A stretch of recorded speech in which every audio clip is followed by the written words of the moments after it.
Hey guys, today we're talking about dress shoes and how to find the perfect dress shoe for you.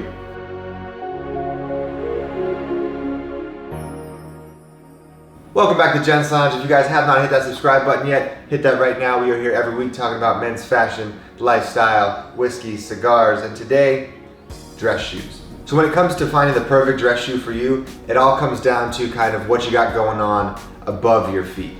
So if you're wearing, slim fit suits or skinny jeans or have a slimmer silhouette, it's gonna be a different dress shoe than a guy who has a more relaxed silhouette. So today we're gonna talk about how to look for, specific things on specific shoes to kind of get the right dress shoe for your style. For example, guys, most people think these two shoes look exactly the same. They're both tassel loafers. They are both leather. They're two different shades of brown, yes, but for the most part, the average guy is gonna be like, these are the same shoe. And he is right, it's a tassel loafer, he's right. But this shoe looks significantly larger than this shoe. So if you're a more slim fit, skinny suit, kind of no break trouser kind of guy, you're gonna want a thinner sole, a slimmer silhouette. And if you have, a small break and, a little more relaxed pant, you're gonna want a heftier shoe, because if you have a big pant leg, it's essentially just going to eat up like a tiny shoe. So if you have like no sole on here and no weight to the shoe, it's gonna look great with a really slim silhouette. And if you want that more relaxed, slight break in your pants with your suits, you're gonna want kind of something with a little more weight to it. So, Allen Edmonds makes really great shoes. I think they can go either way if you're not super, super skinny.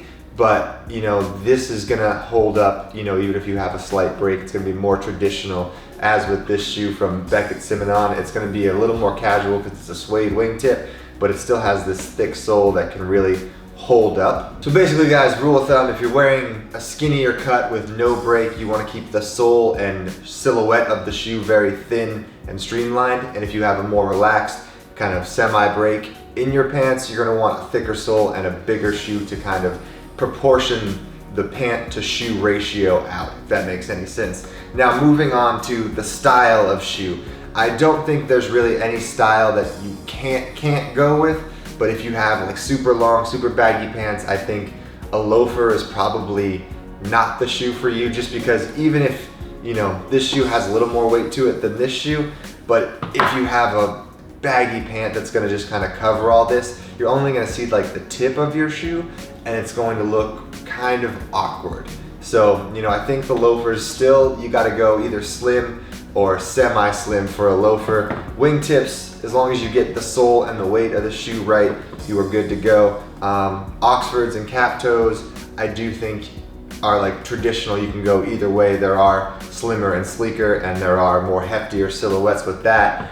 And the monk strap, I think, even if you gotta have like a slight break or no break, just because I think, it's a monk strap, it's a little more out there for most guys, and most guys that wear these are going to be more on the style forward side.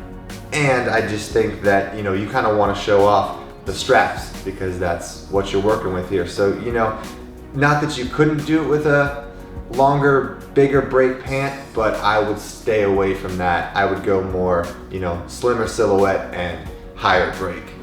All right, guys, and before we wrap up this video, I'm gonna give you one more tailoring tip if you do like the slimmer silhouette on your shoes. If you wanna go no break, you really have to make sure your pant is tapered from the knee down, because if you leave it kind of straight, it's gonna flop around and look way too wide.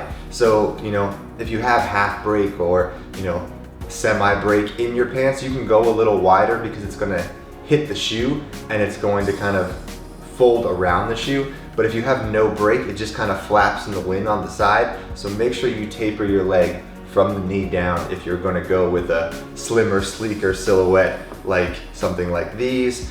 And these kind of mid-tier ones can go either way, but if you want like a thicker sole and wanna go kind of heavier on the break, I would recommend more weight on your shoes.